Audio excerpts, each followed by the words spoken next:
¿Por qué nos es tan difícil realizar o conseguir hacer cambios en nuestra vida? Pues resulta que porque tenemos dos cerebros que están compitiendo, el cerebro racional y el cerebro emocional. Y resulta que se ponen a competir y nunca hay un claro vencedor, siempre hay una batalla.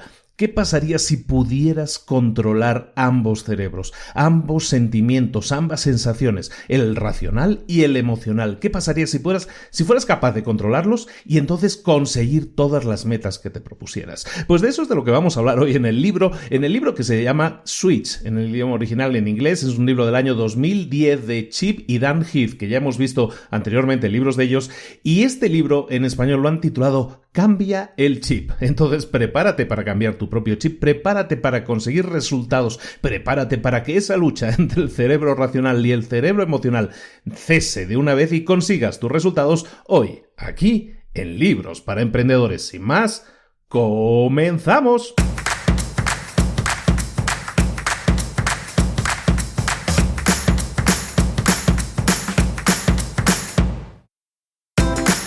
Bienvenidos al podcast Libros para Emprendedores.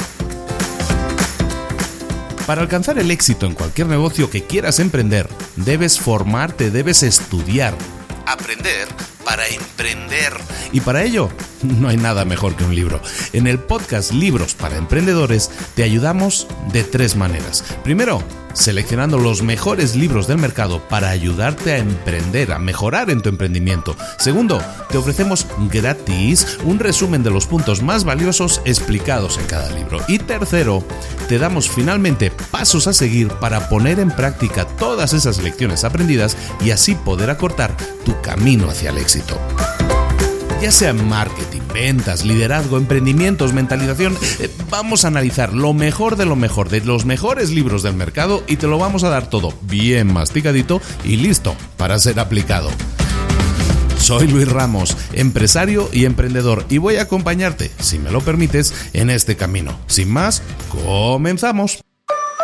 Muy buenas a todos, bienvenidos un día más a Libros para Emprendedores, otra semana más, otro resumen más y ya estamos de vuelta, espero ya con la tónica habitual de resumen semanal, porque sí hemos tenido dificultades, se nos perdieron el micrófono, se nos perdió la mesa de mezclas durante un viaje a Colombia, tuvimos varios días esperando a recuperarlo, finalmente se pudo con la ayuda inestimable de la audiencia y aquí estamos de nuevo, ya conectadísimos y de nuevo grabando y de nuevo preparando nuevos resúmenes de libros y nuevas cosas que se vienen.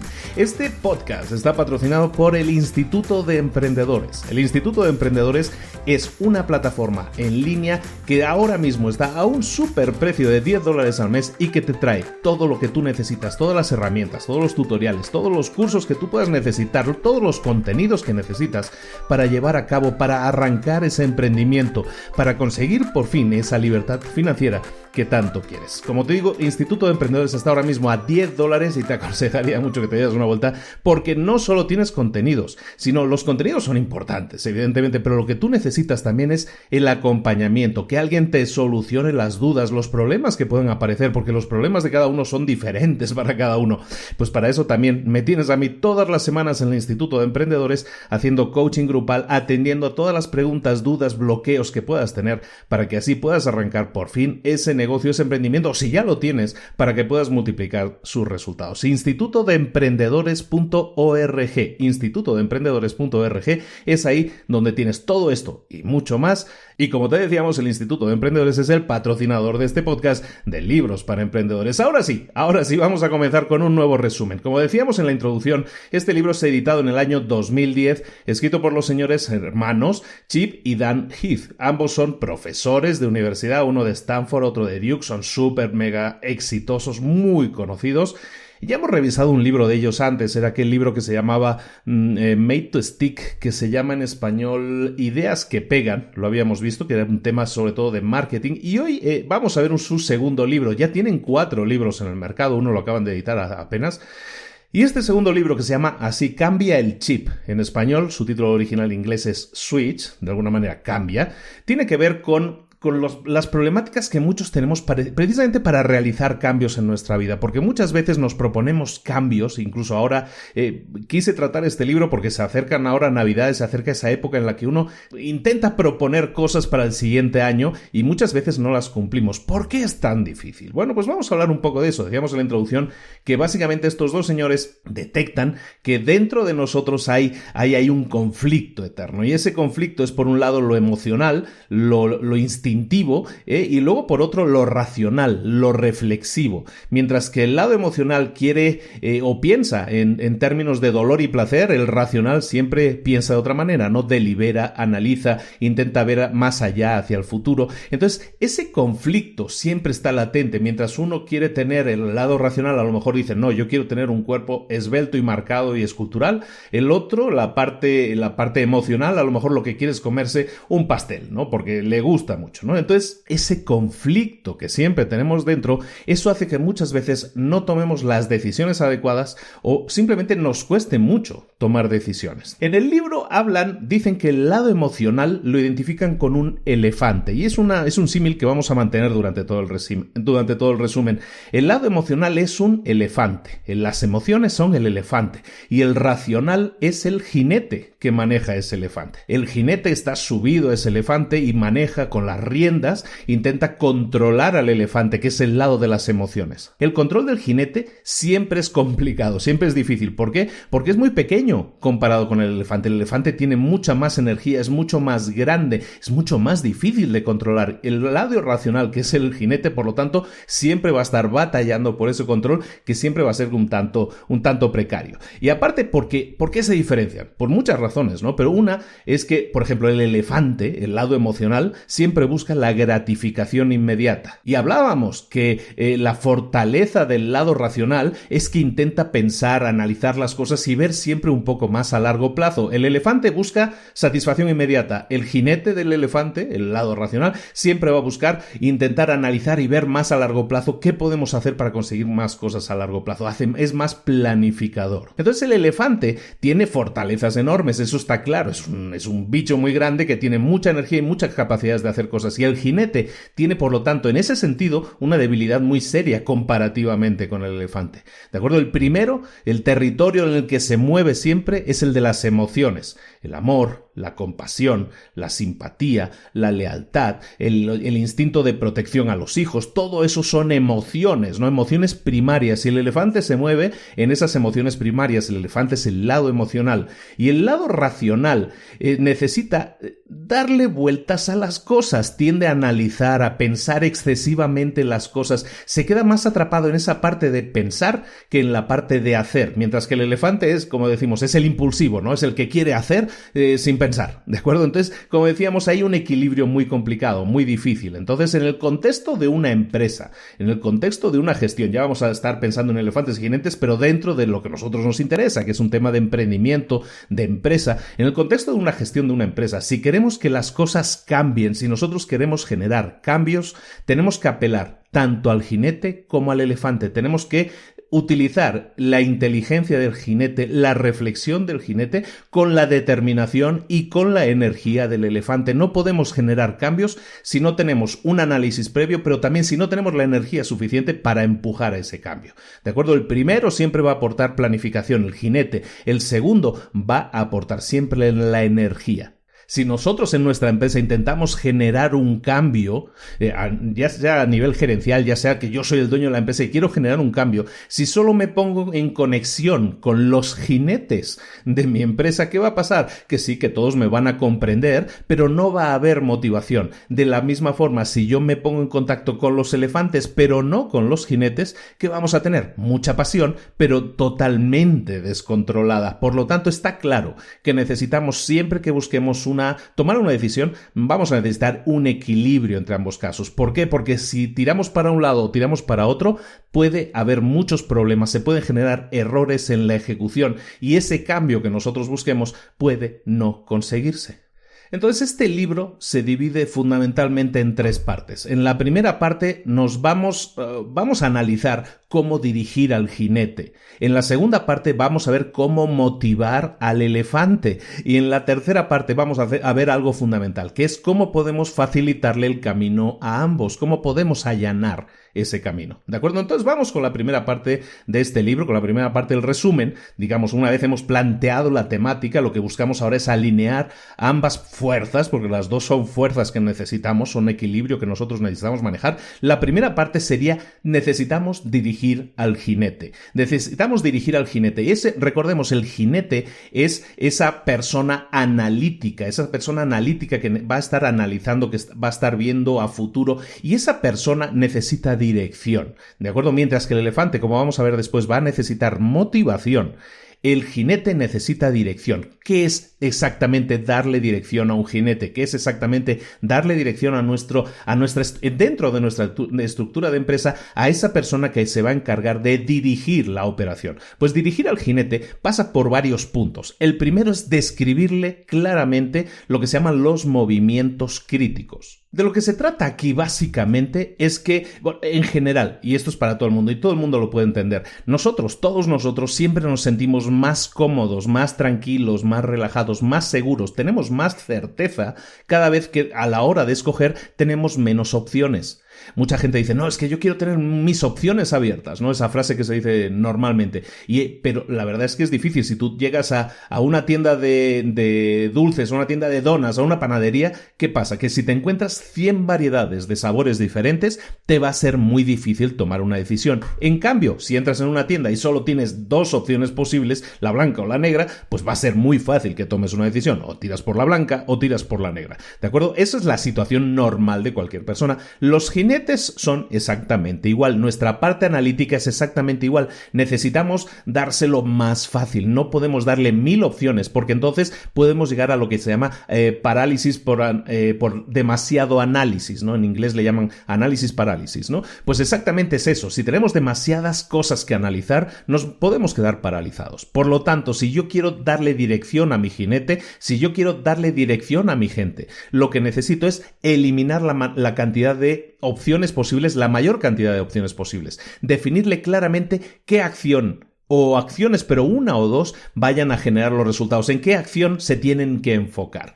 ¿De acuerdo? En el libro ponen un ejemplo que me encantó. Este ejemplo trata de un pueblo, de un condado, ¿no? De Estados Unidos. Ese condado, que se llama el condado Minor, tenía muchísima recesión. Muchísima recesión. Estaba desde muchos años atrás, la gente se estaba yendo, estaban cerrando las empresas y pues básicamente la gente no sabía cómo solucionar el problema. Imagínate que esto, en vez de ser el condado de Estados Unidos del que estemos hablando, fuera tu propia empresa. Está entrando en recesión, no sabes realmente cómo revertir la situación, no sabes realmente cómo hacer para que eso deje de suceder. En este condado tenían ese problema, la gente se estaba yendo y todo eso. Los estudiantes que vivían allá empezaron a decir, ¿cómo podemos hacer para cambiar esta situación? Porque nuestro condado se está yendo a pique, igual que si fuera una empresa que también se puede ir a pique. Analizaron la situación y se dieron cuenta, tras hacer una serie de encuestas y todo eso a la gente que vivía en el condado, que la economía estaba cayendo porque la mayoría de la gente iba a comprar afuera de su propio condado. Iban a otros condados, a lo mejor otros supermercados, compraban todo fuera del condado. ¿Qué sucedía entonces? Pues que claro, la economía entraba en recesión. ¿Por qué? Porque la gente no estaba gastando dinero en su condado. Entonces, en su condado, si no entraba dinero por impuestos de negocios y todo eso, los negocios cerraban. Si no había impuestos, no se podían hacer cosas. Y por eso el condado estaba entrando en recesión.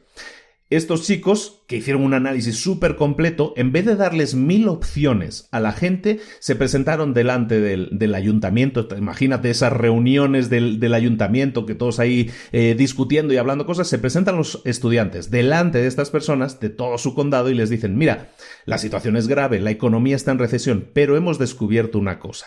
Si hacemos una sola cosa, pero si la hacemos todos, podemos revertir la situación de este condado. Y todos preguntaron, pues ¿qué tenemos que hacer? Dime cuál es esa única cosa que tenemos que hacer. Y les dijeron, lo único que tenemos que conseguir es que la gente de todo el condado gaste un 10% más dentro del propio condado. Es decir, que todo lo que consuman, que sea por lo menos un 10% más dentro del propio condado. Si hacemos eso, la situación se va a revertir. Bueno, dicho y hecho, cuando tú defines el camino, la acción a seguir como una acción única, simple, entonces la gente lo entiende muy fácilmente y la gente se puede motivar a decir, pues vamos a hacerlo. Y los del condado eso hicieron, dijeron, pues sí, vamos a hacerlo. Entonces resulta que cuando pasa un año, en ese condado que habían dicho, vamos a ver si aumentamos un 10% nuestro gasto interior, ¿no? Nuestra inversión dentro de nuestro propio condado, resulta que no consiguieron un 10%, consiguieron duplicar la inversión que se hacía en el condado. ¿Qué significó eso para el condado?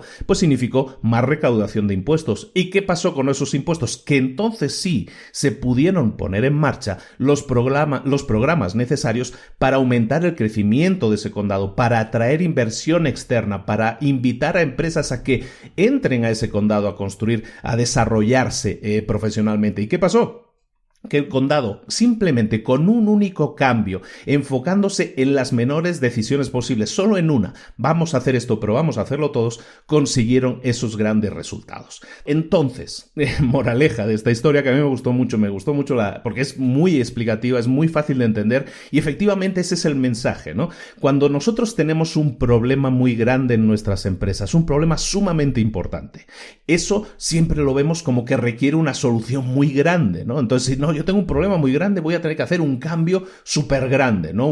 Tengo que buscar una solución súper grande. Esto puede ser cierto, pero si la solución que tú buscas es tan compleja como el propio problema, nunca vas a cambiar nada. Eso es así. Repito, si la solución que buscas es tan compleja de implementar como el propio problema que quieres resolver, nunca vas a lograr cambiar nada. Por lo tanto, tienes que evitar que el jinete de ese elefante se quede demasiado analítico, se quede intentando buscar cómo dar solución compleja a un problema complejo y busquemos una solución sencilla, busquemos las menores selecciones posibles entre las donas posibles. No les vamos a dar a escoger entre 100 opciones de donas, sino les vamos a dar a escoger entre una sola, si es posible. De esa manera podemos conseguir ahora sí que nuestro elefante, que es al final el que sigue las órdenes del jinete, tenga también mucho más claro cuál es el resultado que estamos buscando. ¿De acuerdo? Entonces, básicamente lo que nosotros necesitamos es eliminar la mayor cantidad de opciones posibles, darle las opciones básicas necesarias para que el jinete no se pierda en ese análisis demasiado exigente. Estamos hablando del jinete. Recordemos que el jinete es esa parte analítica que nosotros tenemos y en nuestra empresa también tenemos a esas personas que son más analíticas y que son los jinetes de nuestra empresa.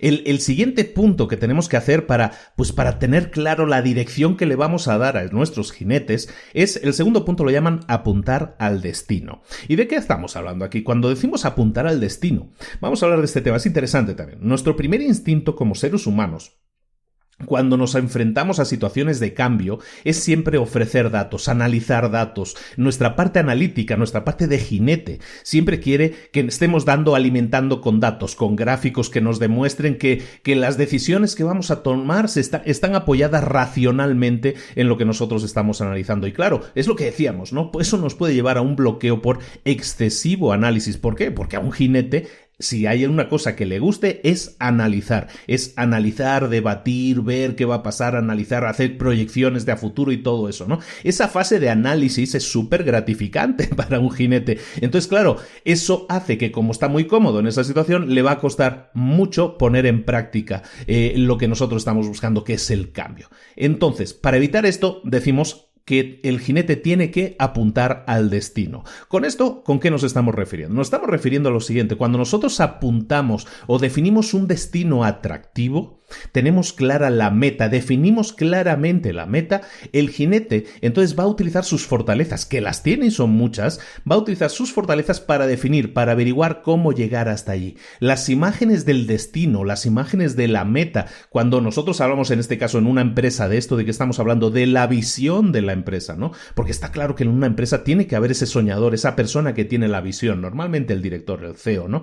Pero cuando tú defines esa postal del destino al que quieres ir, del viaje que quieres emprender, entonces las personas analíticas tienen claro que esa es la meta y entonces utilizan sus fortalezas, que es el análisis, la visión a largo plazo, todo eso que estamos diciendo, y trabajar duro, que también lo hacen, y entonces lo hacen muy inspirados porque eso resuena emocionalmente con ellos.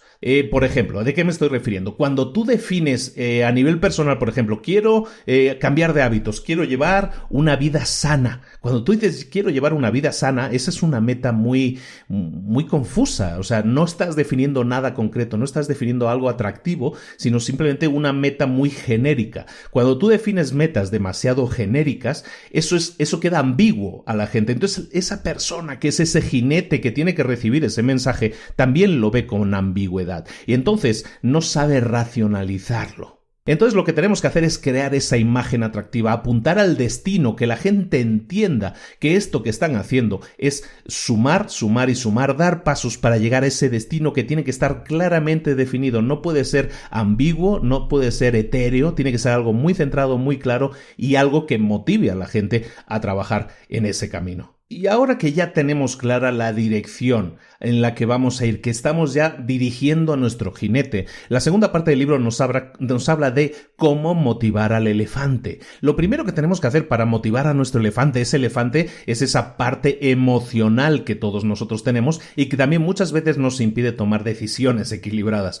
La primera parte que necesitamos tener en cuenta para motivar al elefante es que tenemos que identificar el sentimiento. ¿De qué estamos hablando aquí? Fíjate que en muchas situaciones de cambio, un directivo, en una empresa estamos hablando, siempre el directivo se tiende a centrar ¿en qué? En la estrategia, en la estructura, en la cultura de la empresa, en los sistemas, y eso está muy bien, pero eso nos lleva muchas veces a que no pensamos en algo que también es sumamente importante, que necesitamos cambiar el comportamiento de la gente.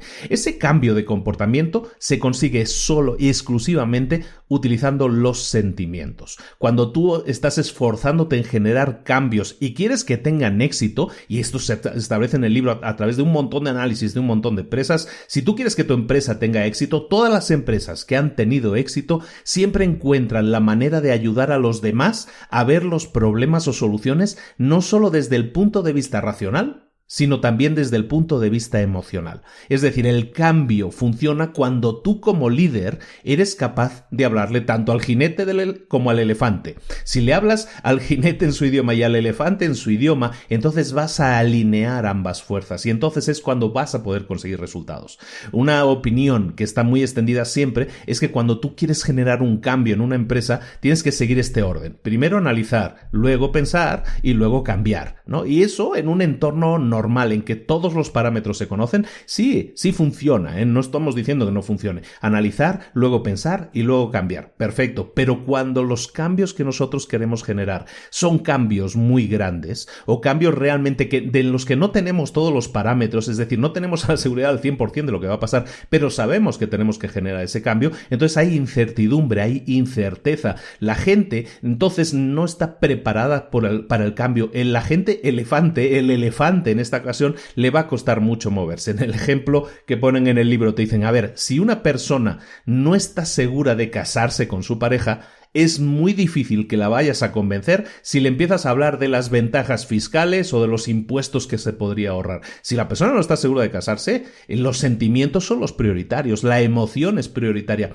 Sí, me está muy bien que me vaya a ahorrar impuestos, pero es que yo no tengo claro que me quiera casar, ¿de acuerdo? Entonces, esa es la idea, ¿no? Siempre tenemos que, cuando queramos generar un gran cambio, no solo apelar a lo racional, no solo apelar en este ejemplo está muy bien, ¿no? Es el tema de, es que te puedes ahorrar muchos impuestos si te casas. Ok, sí, esa es la parte racional, pero ¿cuál es la parte emocional? Es que no estás seguro de que te quieres casar, ¿no? Entonces siempre, lógicamente, tienes que buscar el equilibrio entre esos dos puntos, ¿no? Para que un esfuerzo de cambio sea exitoso, la secuencia de cambio, por lo tanto, no tiene que ser analizar, pensar y luego cambiar, sino primero tenemos que ver, luego tenemos que sentir la emoción y luego tenemos que cambiar. Para que un elefante o un área elefante de una empresa pueda cambiar o quiera cambiar, tienes que presentarle pruebas que generen algún tipo de sentimiento, una relación con algún tipo de emoción. Puede tratarse de una visión molesta, puedes estar enseñándole un futuro molesto, que quieren evitar, que querríamos evitar. O puede ser que le estés mostrando una imagen de una solución esperanzadora, ¿de acuerdo? Ya sea una visión optimista o una visión pesimista, en ambas hay un sentimiento. Tú tienes que generar ese tipo de imágenes para que la gente pueda entenderlo desde un punto de vista también emocional y entonces sí, se suban a tu tren, se suban a ese barco y te ayuden a remar para alcanzar el destino, que en este caso es generar ese cambio. En el libro ponen un ejemplo también muy interesante. Hablan de una tienda muy conocida, a mí es una de mis tiendas favoritas, se llama Target.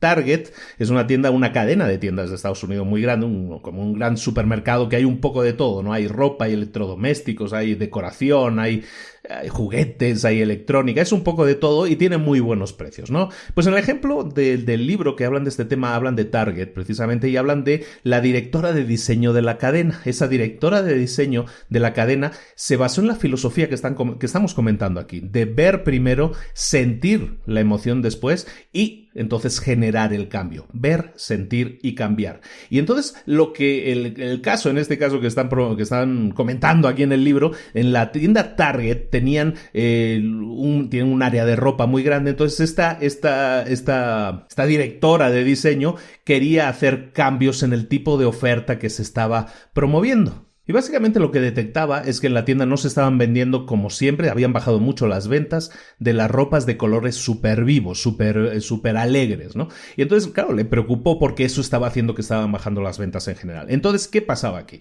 En Target, por ejemplo, hay unas personas que son los responsables de compras, ¿no? Que de alguna manera serían los elefantes. Entonces, lo que hizo la directora de diseño es motivar a esos elefantes, motivar a los responsables de compras a que se emocionaran, a que se activaran para comprar, para traer más colores vivos y para que los presentaran adecuadamente. Entonces, ¿cuál fue la instrucción? Pues bueno, básicamente empezar a motivar a estas personas para que se sintieran atraídas por ese tipo de colores primeros. Los hizo que se enamoraran de esos colores. Mira, fue a una tienda, a una juguetería y fue a comprar todos los M&M's que había de colores brillantes, ¿no? Para las primeras reuniones siempre los tenía presentes. Empezó a llenar las cosas en sus reuniones de colores brillantes. Luego, les mostró, en aquella época Apple acababa de lanzar una promoción que iba a lanzar los nuevos iMac. Los nuevos iMac los iba a lanzar de colores verdes, lima, naranja, no sé si recuerdas, hace tiempo de esto, ¿no? Pero iba a lanzar esa serie de colores que eran colores brillantes, colores locos, muy alegres, que causó fue una sensación en la época, ¿no? Esos ordenadores tan coloridos, ¿no? Entonces, ¿qué hacía Waters? Esta directora enseñaba en todas las reuniones a todos los responsables de compras las fotos de los nuevos diseños de Apple para que viera que Steve Jobs también estaba metido en el tema de los colores brillantes, que era algo interesante, que era una tendencia nueva y que teníamos que teníamos que subirnos a ese tren. Entonces empezó entre los M&M's, entre las fotos de Apple y empezó a traer a las reuniones polos y empezó a mostrarles cómo destacaban los productos de alguna manera mucho más, es decir, aquí tenemos un polo café, aquí tenemos un polo ocre, aquí tenemos un polo amarillo, aquí tenemos un polo azul, ¿no? Fíjate cómo destaca el azul. Empezó a hacerles ver que lo bien que quedaba, lo bien que destacaba, empezó a venderles la idea. Básicamente, dentro de su propia empresa, en vez de dar un golpe en la mesa y decirles hay que hacer esto, les intentó convencer emocionalmente de que eso es lo que necesitaban y que luego tenían que darle el protagonismo también a esas prendas en esas tiendas. ¿Cuál fue el resultado? Que la gente sí la creyó, la gente sí se subió al tren y la gente entonces empezó a comprar, a traer más productos de esos colores vivos, empezó a posicionarlos dentro de la tienda adecuadamente para que tuvieran más protagonismo y las ventas de esas prendas aumentaron y las ventas generales de la tienda también aumentaron, por lo tanto la meta también se consiguió. Entonces, recuerda esto, no tienes que imponer las cosas porque sí. Si quieres que la gente se suba al tren, si tú tienes un equipo y quieres motivar a tu gente para que se suba a ese tren y esté totalmente motivada con los cambios que pretendes implantar, no puedes imponerlos, tienes que convencerlos emocionalmente de que, en este caso, por ejemplo, pues estás dinamizando a la gente y hacerla ver que están dentro de la misma tendencia que Steve Jobs, que están en la misma tendencia que Apple. Eso les hace entender que eso les motiva a ver que están en una tendencia progresista, creativa, y eso les motiva emocionalmente a estar predispuestos a hacer lo que tú querías que hicieran en ese caso, que es crecer o desarrollar las áreas de la empresa en una determinada línea. Eso es lo primero, ¿no? Definirles el sentimiento que tienen que tener, definirles, estamos hablando de motivar a nuestros elefantes, de motivar al elefante. Entonces, para eso tienes que definirle la idea, ¿no? Definirle claramente el sentimiento que quieres generar en ellos, ¿no? En este caso, el sentimiento de modernidad, de progresismo. Ahora, lo segundo que tienes que hacer para motivar a tus elefantes es reducir la dimensión del cambio. ¿Y a qué nos referimos con esto? Pues este es uno de mis capítulos favoritos. Reducir la dimensión del cambio. Básicamente se trata de que los cambios que estés proponiendo parezcan más pequeños de lo que son. ¿Por qué? Porque la gente está más motivada a hacer un recorrido si siente que ya ha recorrido una parte. ¿Me explico? Si tú sientes que ya has recorrido una parte, si tú sientes que ya has recorrido un 20% del total de tu camino, entonces vas a estar más motivado. Bueno, pues ya empecé, pues me sigo, ¿no? Sigo hasta acabar. Entonces, lo que te estoy diciendo, motiva mucho más haber recorrido una parte de un camino largo que estar al inicio de un camino más corto, ¿de acuerdo? Entonces, esta motivación la ponen en el libro con un ejemplo que me encanta. Es mi ejemplo favorito del libro. Hablan de una tienda de túnel de lavado, ¿no? De estos donde lavan coches, ¿no? De estos típicos túneles de lavados como semiautomáticos, ¿no? Entonces, esta empresa de lavado de coches lo que hizo fue lanzar una promoción en la que enviaba o daba o regalaba una tarjeta de estas de fidelidad a sus clientes. ¿Qué eran estas tarjetas? Pues cada vez que un cliente compra un lavado o paga por un lavado, le ponen un sello en esa tarjeta y cuando la tarjeta tiene 8 sellos, entonces le dan el 9º, es un lavado gratis. Entonces, ¿qué hicieron? Fíjate en el detalle, este es súper importante y ejemplifica súper bien esto, que tenemos que reducir la dimensión del cambio, porque entonces si la gente siente que ya está avanzando en el camino, se le va a hacer más corto. Y hicieron la siguiente prueba. A un grupo de clientes le dieron la tarjeta de fidelidad, se la dieron vacía. ¿De acuerdo? Era una tarjeta de 8 sellos, se la dan vacía, entonces acabas de lavar, te damos la tarjeta nueva y un sello. Y en cambio, a otro grupo de clientes les dieron una misma tarjeta de fidelidad, pero se la dieron de 10 lavados, pero se la dieron ya con 2 sellados por adelantado. Entonces, ¿qué pasa? El resultado es el mismo. Tanto en el primer caso como en el segundo, te tienes que pagar 8 lavados para conseguir el siguiente gratis. Pero en un caso, la tarjeta está vacía cuando te la entregan. Y en el segundo caso, la tarjeta ya tiene un 20% sellado en este caso, ¿no? Es decir, ya había 2 sellos puestos.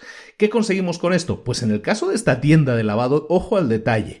En el caso de esta tienda de lavado, la gente que recibía la tarjeta vacía y que solo tenía que poner 8 sellos, la gente que completó esa tarjeta fue solo un 19%, es decir, 1 de cada 5. En cambio, todos aquellos que recibieron la tarjeta de fidelidad, pero recibieron la tarjeta que ya tenía 2 sellos puestos, y aunque era una tarjeta hasta 10, era una tarjeta que ya llevaba el 20% sellado.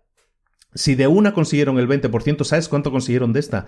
El 34%. Es decir, 1 de cada 3 personas terminaron de sellar, con lo que eso implica. Son una persona que ha venido 8 veces, es un cliente recurrente. Ya hemos visto en muchos libros anteriores lo bueno que es eso para nuestra empresa. Entonces, el tema de la tarjeta de fidelidad con sellos ya puestos es súper interesante. A mí nunca se me había ocurrido y yo lo pienso aplicar también en alguna idea de negocio que tengo. Esta idea es fundamental. El acortar el camino, el acortarle a la gente la sensación de que el camino en realidad ya está a medio recorrer, eso es súper importante. Entonces, ya sea que tú crees un curso, a mí se me venía la idea de un curso online, por ejemplo. Tú puedes hacer un curso online que tenga 10 pasos, pero si a lo mejor a la gente cuando entra al curso le haces ver que ya están en el paso 3, que el paso 1 y el paso 2 a lo mejor ya lo tienen hecho simplemente por su estatus actual, ¿eso qué va a hacer? Que la gente se motive porque diga, caray, pues ya estoy muy avanzado, ya estoy en el paso 3, ya solo me quedan 7 más, ¿de acuerdo? Entonces, esta aplicación de hacer el camino más corto para motivar, recordemos, al elefante, se me hace excelente para que la apliquemos en nuestros propios negocios. Empieza a pensar cómo podría aplicar yo esta idea de reducir la dimensión del cambio que estamos buscando en nuestras propias empresas. ¿Por qué es importante esto? Porque recuerda siempre que aunque lo que estemos haciendo aquí es propiciar cambios pequeños, los objetivos pequeños llevan siempre a victorias pequeñas. Vamos a plantear objetivos más pequeños para que la gente tenga victorias antes, aunque sean victorias pequeñas. ¿Por qué? Porque las victorias pequeñas suelen llevar a una espiral de comportamientos, de cambios positivos también. Los grandes cambios siempre se componen de un grupo de pequeños cambios. Por lo tanto, trocea, si tú tienes esa gran meta, ese gran objetivo, ese gran cambio, intenta trocearla en victorias más pequeñas, en logros más pequeños, para que de esta manera puedas conseguir que el elefante, que es este bicho tan grande y que le cuesta mucho ponerse en marcha, si es un paso pequeño sí lo va a dar, si es un paso súper grande, a un elefante le cuesta moverse. Por lo tanto, para que nuestro elefante arranque y se empiece a mover, vamos a proponerle ese tipo de cambios pequeños, ese tipo de victorias pequeñas, que aunque parezcan triviales, cuando las vayamos sumando van a significar una victoria mucho más grande. Recordemos que, imagínate una bicicleta cuando estás en una subida, ¿no? Tú estás quieto y dices, me voy a subir a la bicicleta y voy a empezar a pedalear. Siempre al principio, el arrancar es lo más difícil. Vas lento, te cuesta, estás, ¡ay, cómo me cuesta! Y eso, pero cuando agarras velocidad ya es mucho más fácil todo. El arranque siempre es más difícil, sobre todo cuando eres el elefante y es así tan duro. Por lo tanto, vamos a propiciar ese conjunto de pequeños cambios. Otra cosa que tenemos que hacer con nuestros elefantes o con nuestro lado elefante es, para tenerlo motivado, es hacer que se sienta orgulloso. Recuerda que estamos hablando de generar cambios, de tomar decisiones, de buscar ese equilibrio entre la parte racional y la parte emocional, entre nuestro jinete y nuestro elefante. Y es que a la hora de elegir, a la hora de tomar decisiones, de tener en cuenta una cosa o la otra, de sopesar las cosas, siempre tendemos a confiar en dos modelos de decisión básicos. El primer modelo es el que se llama el modelo de las consecuencias. Básicamente nos dice que cuando yo tengo que tomar una decisión, o analizo los pros, analizo los contras de mis opciones y tomo la decisión que me es más satisfactoria, ¿de acuerdo? Ese es el modelo de consecuencias. Analizo los pros, analizo los contras y tomo la decisión. Luego hay un segundo modelo para la toma de decisiones, que ese es el modelo más deseable. Es el modelo que llaman en el libro modelo de identidad. Cuando hemos de tomar una decisión, básicamente nos hacemos tres preguntas. La primera pregunta es ¿quién soy?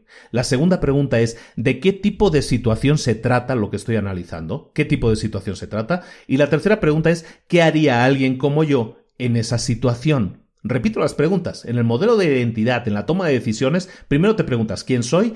¿Qué tipo de situación estoy? ¿Y qué haría alguien como yo en esta situación? Este modelo de decisión que tiene que ver con la identificación con un rebaño, con la identificación con una tribu, es por ejemplo el ejemplo clásico que se utiliza en el tema de los partidos políticos. Cuando hay una elección, si tú has votado toda la vida republicano, tú has votado demócrata, tú has votado derechas o tú has votado izquierda toda la vida, ¿qué toma de decisión haces cuando llega el momento de hacer una votación?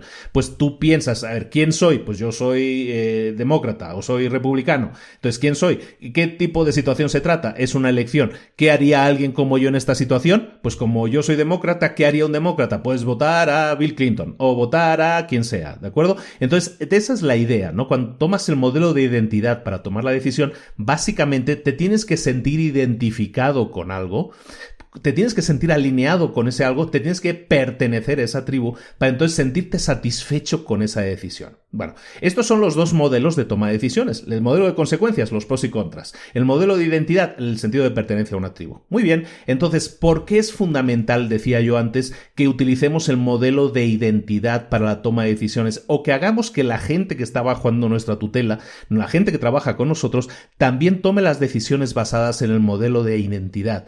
¿Por qué? Pues muy sencillo, porque si ellos se sienten que pertenecen a esa tribu, entonces las decisiones que tomen siempre van a ser en beneficio o alineadas con las necesidades de la tribu. Si en vez de tribu dices empresa, ¿qué estaríamos diciendo? Que la gente se va a sentir alineada con las necesidades de la empresa y las tomas de decisiones que tengan siempre van a estar alineadas con la empresa. Eso suena bien, ¿no? Bueno, pues eso es por eso es necesario que el modelo de identidad es el que tengamos implantado en nuestras empresas. Entonces, ¿cómo hacemos esto? ¿Cómo generamos esto en la gente? Pues eso lo hacemos generando un sentimiento, como decíamos, de pertenencia, de estar dentro de una tribu, porque utilizo la palabra tribu por el libro de Seth Godin, que ya lo hemos visto también, y porque uno se identifica muy bien con esa nomenclatura, pero básicamente lo que estamos hablando es que de la gente se sienta identificada, que tenga un sentimiento de identidad con lo que nosotros promovemos. ¿Cómo lo podemos ver? Mira, un ejemplo que es el segundo gran ejemplo del libro, me encanta, yo tampoco lo conocía, habla de una empresa brasileña. Vamos a hablar ahora de una empresa brasileña que se llama Brasilata. Brasilata, como dice su nombre, es una empresa que fabrica latas de acero. Se dedica a la producción, es decir, es una manufactura de latas, es un negocio en sí mismo como que suena aburrido, ¿no? Es una industria que ya conocemos, es una industria madura, tiene poco crecimiento, poca emoción, no hay grandes desafíos en ese mundo, digamos, es un mundo como, entre comillas, estable, ¿no?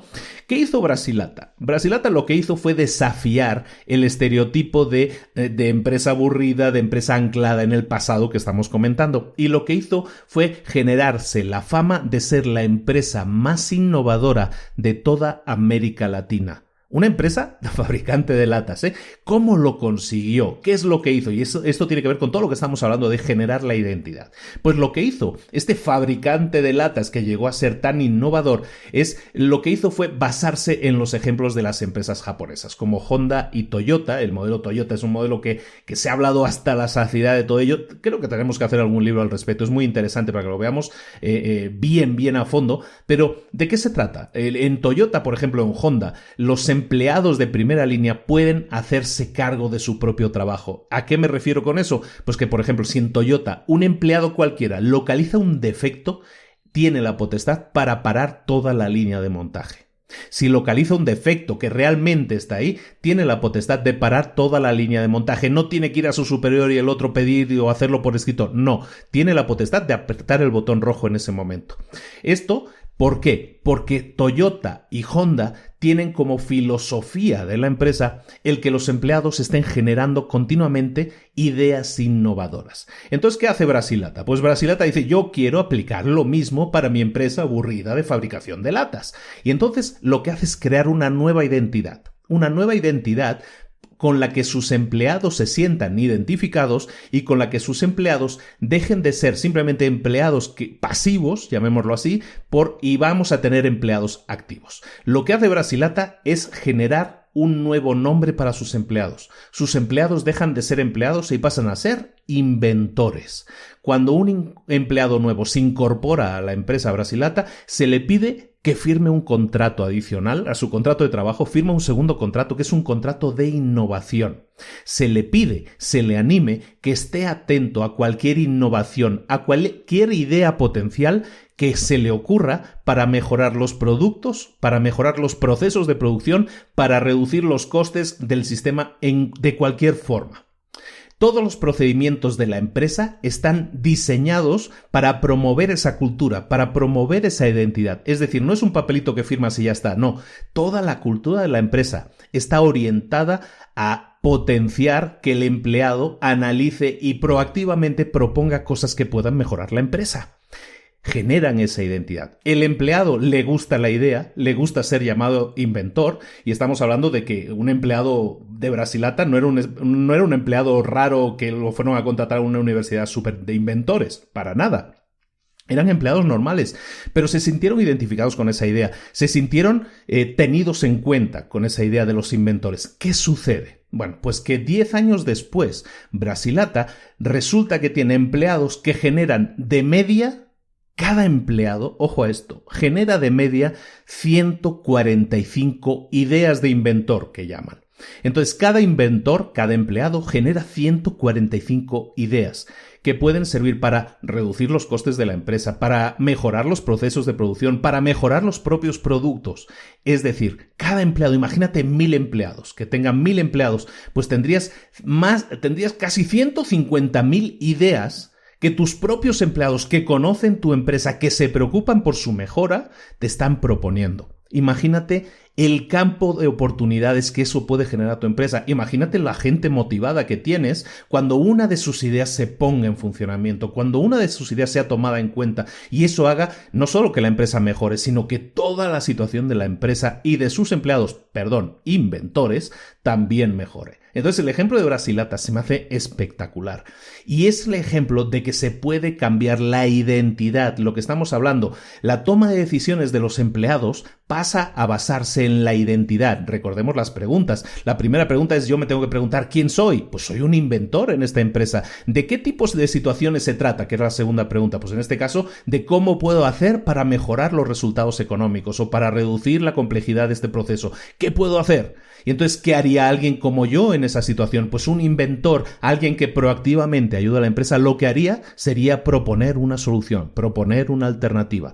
Eso es crear una nueva identidad, y eso funcionó perfectamente en Brasilata, y es uno de los fantásticos ejemplos que también encuentras en el libro. Una vez le hemos dicho al líder, le hemos dicho al jinete hacia dónde tiene que ir. Una vez le hemos motivado al elefante también para que se ponga en marcha, para que esté alineado también con nuestras ideas.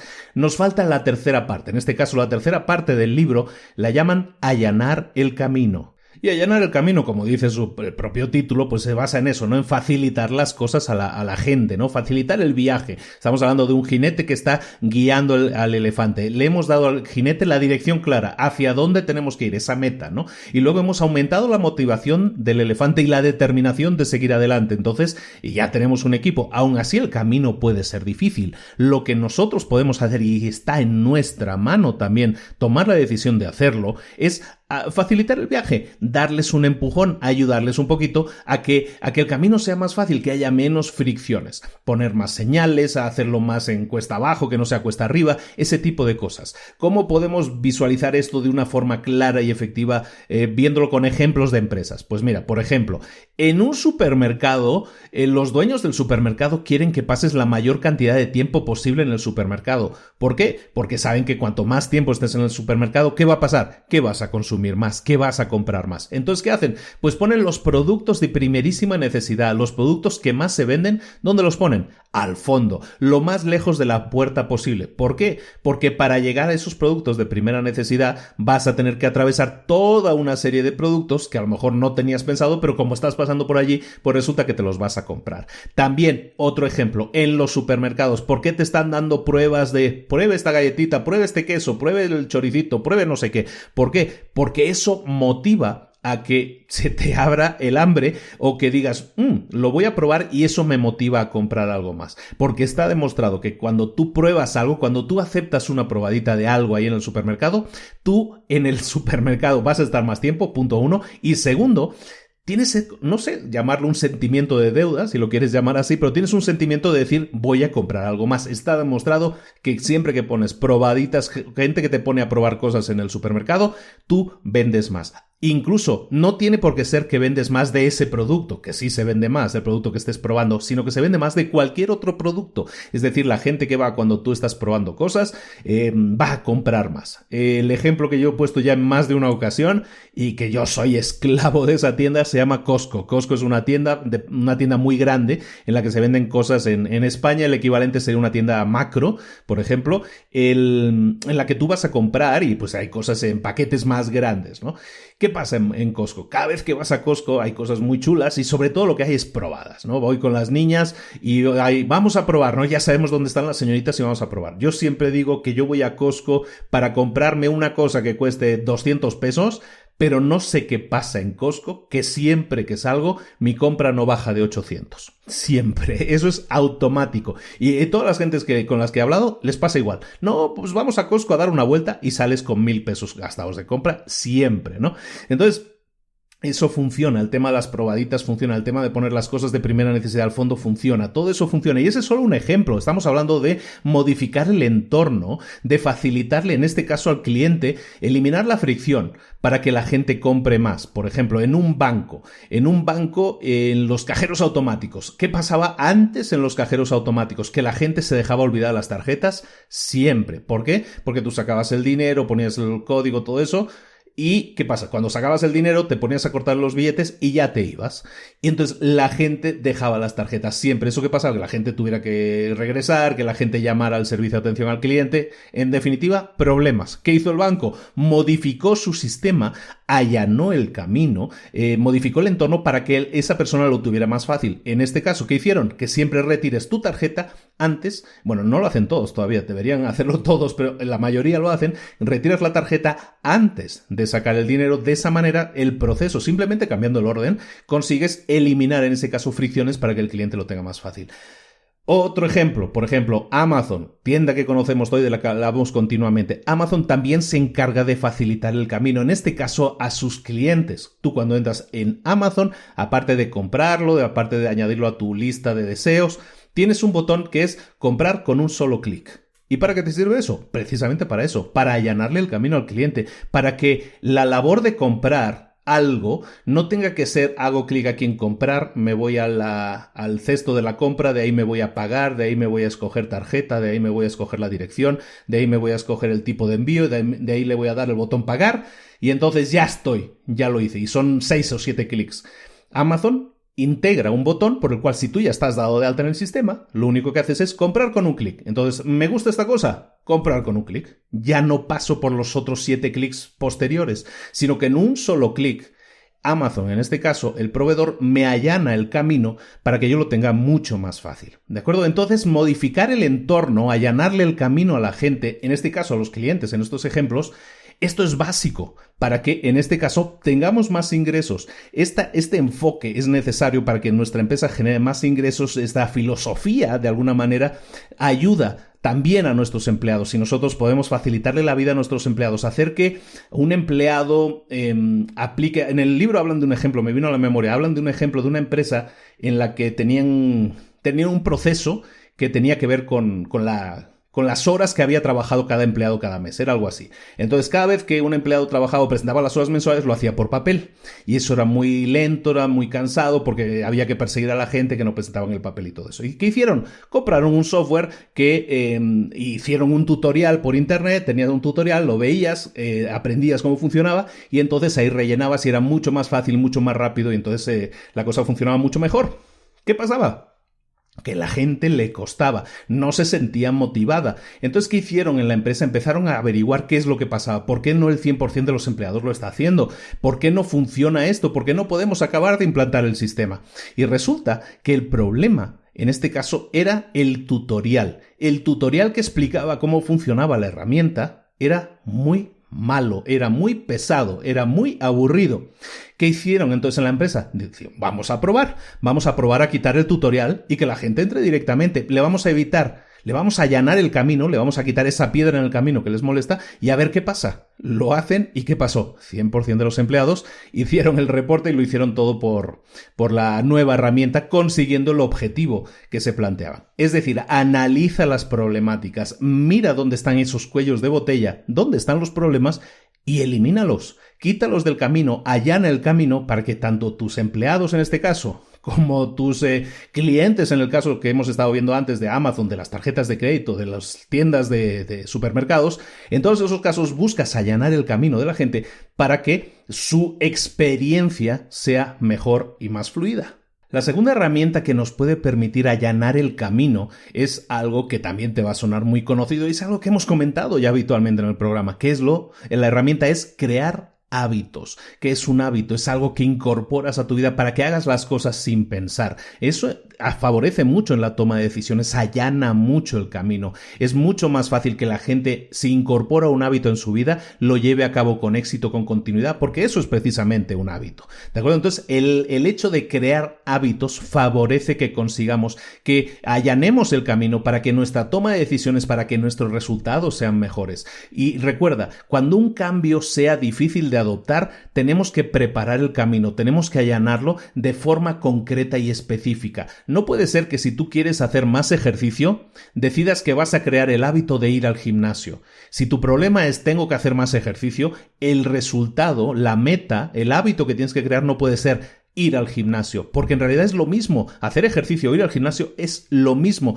es simplemente cambiarle el nombre al problema. Entonces sería mucho más productivo, si tú quieres conseguir ese resultado que es hacer más ejercicio, pues hacer algo más simple, empezar por hábitos, por cambios más simples, más pequeños. Lo que siempre decimos, dar un pequeño paso cada día, no empezar intentando correr la maratón el lunes, sino vamos a empezar a entrenarnos durante unos meses primero. Entonces, cosas productivas en este ejemplo que podrías hacer, pues si quieres hacer más ejercicio, crea el hábito hábito que sea más fácil posible. Por ejemplo, prepárate la ropa para hacer ejercicio, la dejas preparada, dobladita ahí, preparada para que nada más te levantes, no tengas que pensar en la ropa, no tengas que pensar en los calcetines, no tengas que pensar en el calzado deportivo, sino simplemente sabes que todo está ahí esperando, te llegas y no tienes que pensar. De eso se trata un hábito, de que lo hagas sin pensar. Entonces facilítatelo, háztelo lo más fácil posible. Entonces, un consejo también muy típico que pone en el libro, pero que es muy obvio, pero muchas veces las cosas obvias hay que repetirlas muchas veces hasta que la gente las integre, las engrane en su sistema. Estamos hablando de 2 estrategias fundamentales para allanarte el camino. La primera, modificar el entorno, ¿de acuerdo? Que el entorno favorezca la meta, el resultado. Es lo que hemos hablado antes, justo antes. Y luego lo que estamos hablando ahora, crear hábitos.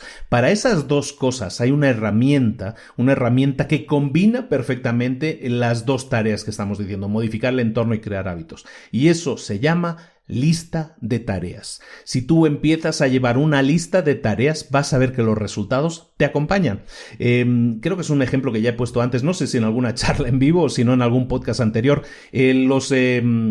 Cuando tú trabajas en el ejército, por ejemplo, yo estuve un año haciendo el servicio militar, ¿no? Entonces sí me tocó verlo. Cuando tú estás en el ejército y tú, por ejemplo, y eso lo hacen todos los ejércitos del mundo, cuando tú estás a cargo de tema de aviones, por ejemplo, aviones de reacción, un avión de combate. Preparar un avión de combate, que es un arma de precisión, que es una máquina muy compleja, lo que hacen es prepararlo siempre mediante listas de tareas. Esa lista de tareas dice, cada vez que haya que preparar el avión para salir hay que hacer una lista y a lo mejor son 280 checks. ¿De acuerdo? Hay que checar, hay que verificar esto, punto 1, punto 2, punto 3 y marcarlo como que sí lo he verificado y da los resultados precisos. Cuando tareas son tan complejas, necesitas obligatoriamente esa lista de tareas para verificar que todo se hace de acuerdo a lo necesario. ¿De acuerdo? En el libro ponen un ejemplo de un hospital, ¿no? Que tenía muchos problemas con temas de infecciones en los catéteres que les ponían en las intravenosas que ponían a los pacientes. ¿De acuerdo? Entonces, ¿qué hicieron? Esto hace años, ¿no? Empezaron a incorporar una lista de checks, de cosas que tenían que verificar cuando se ponía una intravenosa, cuando se ponía, cuando se quitaba, cuando se cambiaba, se hacía de tal y cual manera. ¿Qué pasó? Que cuando empezaron a implementar el tema de las listas, ¿qué pasó? El 100% de los problemas que había tenido desaparecieron. Y eso les llevó en muy poco tiempo, en un año y medio, les llevó a eliminar las infecciones y con eso ahorrarse cientos de millones de dólares en gastos de tratamientos asociados que estaban generados por una mala manipulación, que no tendría por qué ser por falta de conocimiento de las enfermeras, sino simplemente por la vida. A veces te despistas, ¿no? O sea, no somos máquinas perfectas. Entonces, el hecho de tener una lista de tareas, algo tan simple como eso, puede llevarte a grandes ahorros de tiempo, de calidad de vida y en este caso incluso salvar vidas, ¿de acuerdo? Para acabar el último punto, estamos hablando de allanar el camino, y es que el último punto habla de que aproveches la fuerza del grupo. Y es que estamos hablando de cambios, estamos hablando de dirigir, de liderar cambios o nosotros mismos de ponernoslo fácil a la hora de tomar decisiones que tengan que ver con grandes cambios. Entonces, aprovechar la fuerza del grupo es un capítulo muy interesante. Hay un ejemplo que también me gusta mucho, y eso os lo voy a explicar tal cual. La presión del grupo es muy importante. Cuando alguien emprende un camino desconocido, siempre ¿qué va a hacer? Seguir al grupo, ¿no? O sea, si aquí van todos, yo voy por aquí, no me voy a ir por un camino separado a ver si yo también me pierdo, ¿no? Entonces, cuando estamos enfrentando cambios, cuando estamos enfrentando lo desconocido, la gente tiende a seguir al grupo. Entonces, esto de definir el camino, de allanar el camino, en este caso de dibujar el camino que tienen que seguir todos es importante porque sabes que todos van a seguir ese camino, sobre todo si es la primera vez que lo recorren. El ejemplo que te pongo en el libro también es muy ilustrativo. Para todo aquel que haya estado en un hotel, que supongo que son la mayoría, pues cuando tú estás en los hoteles, en la mayoría de hoteles te ponen unas tarjetitas que cuando entras al baño hay una tarjetita que te sugiere que reutilices tus toallas. ¿Por qué? Porque así estás ayudando al medio ambiente, porque así estás ahorrando agua y todo eso, ¿no? Eso, supongo que a todo el mundo le suena la típica tarjetita de intenta reutilizar tu toalla para que así ahorremos agua y ayudemos al medio ambiente. Bueno, mucha gente no tiene claro lo de reutilizar la toalla, o se olvida, o se lo quita de su cabeza, ¿de acuerdo? ¿Por qué? Porque estás en un hotel, y si estás en un hotel, ¿por qué tengo que estar cuidándome, secándome con una toalla que ya utilicé? Mucha gente lo mira de esa manera, ¿no?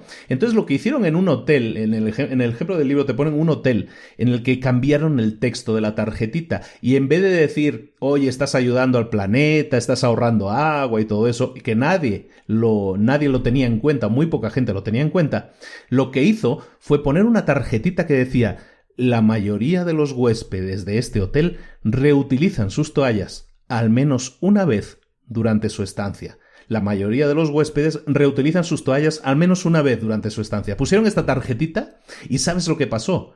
El experimento funcionó. Los huéspedes a los que le pusieron la tarjetita, esta de que la mayoría de huéspedes hacen esto, un 26% más reutilizaron sus toallas. Un 26% más. Entonces es exactamente eso, les estás definiendo el camino. ¿Por qué? Porque la gente tiende a seguir al rebaño. O sea, y entonces si tú le estás diciendo es que la mayoría de la gente hace esto, pues tú vas a hacer lo que hace la mayoría de la gente. Porque, como dicen en España, ¿dónde va Vicente? Va la gente. Entonces de eso se trata, ¿no? De que cuando tú allanes el camino, intentes hacerlo lo más fácil posible, intentes cambiar el entorno para que sea lo más fácil posible, intentes generar hábitos, que la gente incorpore esos hábitos en su vida.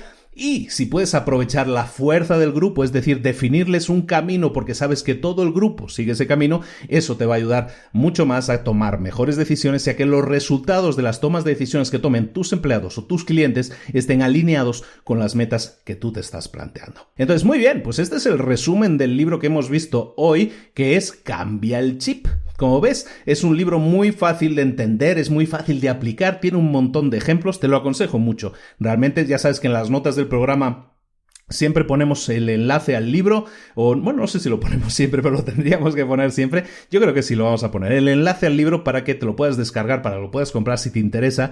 Yo creo que es un gran libro, te ayuda mucho, como te digo, es muy práctico, ¿no? Entonces recuerda que los grandes cambios siempre necesitan de pequeños pasos para empezar, ¿no? Recuerda que una rueda de piedra, una puerta de piedra, al principio cuesta mucho moverla, pero luego cuando empieza a rodar, puede ser imparable. Entonces recuerda que los grandes cambios empiezan siempre por pasos pequeños. Los pequeños cambios, los pequeños pasos que vayas dando van a ir sumándose uno tras otro, hasta conseguir sumar entre ellos ese gran cambio que estás buscando. Eso no significa que el cambio que buscas sea fácil de alcanzar, para nada. Pero tampoco tiene que decir que es imposible, ¿de acuerdo? El cambio está en todas partes, pero tienes que propiciarlo, tienes que invitar a la gente a que se suba al tren y que por un lado tengan clara la dirección y que estén lo suficientemente motivados para llegar a ese destino. Muchísimas gracias por la atención, ya seas jinete, ya seas elefante, espero que te haya servido de mucho el resumen. Recuerda que este resumen, que este capítulo viene patrocinado por el Instituto de Emprendedores, que está en institutodeemprendedores.org.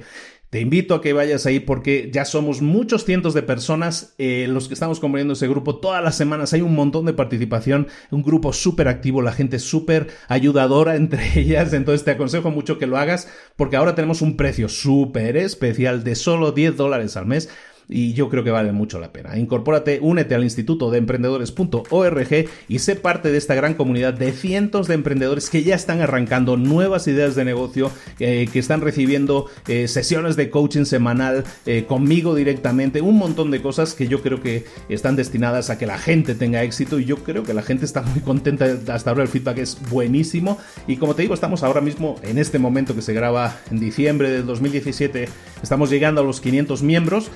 Ojalá sigamos creciendo porque la verdad, cuantos más seamos, mejor lo vamos a pasar, más ayuda vamos a recibir y más cosas grandes vamos a poder montar. Institutodeemprendedores.org, también tienes los enlaces en las notas del programa. Muchísimas gracias a todos. Una última petición.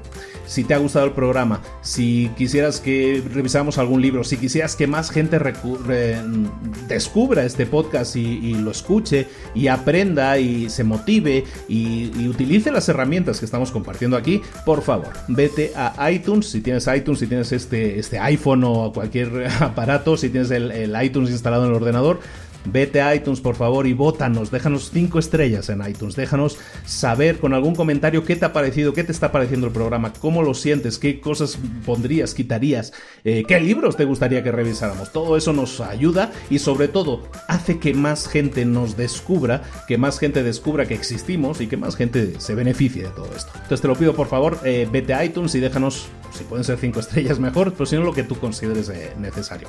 Muchísimas gracias a todos por la atención, espero que te haya gustado mucho el libro y como siempre, nos vemos esta próxima, en esta semana nos volvemos a ver con Mentores para Emprendedores, con otra súper entrevista que estoy seguro que te va a apasionar. Y la próxima semana, eso sí, ya nos vemos con un nuevo resumen de un libro aquí en Libros para Emprendedores. Un saludo de Luis Ramos, nos vemos la próxima semana, hasta luego, adiós.